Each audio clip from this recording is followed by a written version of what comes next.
Well, howdy, everybody. This is John Michael. It's the Feast of the Exaltation of the Holy Cross. So, the gospel is, Jesus says, just as the serpent was lifted up in the desert, so must the Son of Man be lifted up. Well, Moses, they encountered serpents. So the Lord said, make a fiery seraph on a stick, lift it up, and you'll cast out the serpents. So the cross casts out the devils, the serpents, the darkness from our life. See, and it's a paradox. It doesn't do it by brute force. It doesn't do it by what seems to be triumph in the world. It does it by what seems to be defeat. See, when we die, we rise. When we're humble, we're glorified. When we get rid of all of our possessions and possessiveness in gospel poverty, now we have a wealth that the world can't take away from us.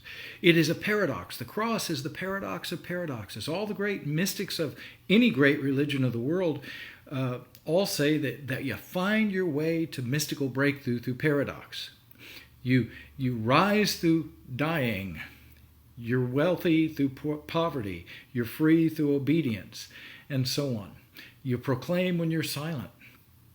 All these are paradoxes. Well, Jesus is not just another paradox of another mystic. He is the paradox of paradoxes. He says, I am the way, the truth, the life. He not only points to the way, the truth, the life, like other teachers and other mystics. He is the way, the truth, the life, because he actually does it. He dies on a cross and rises. Nobody else has done that. Only Jesus did this. See, only Jesus. So he's the final proclamation of the victory of the cross, of the paradox of paradoxes, the Lord of lords, the King of kings, see, prophet of prophets, and so on. Are you accepting this paradox in your life? Are you accepting the way of the cross in your life?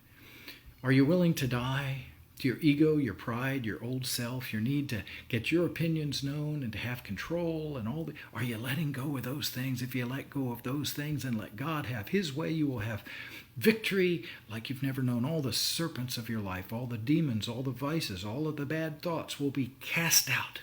That's my prayer for you. I love you. All things are possible with God.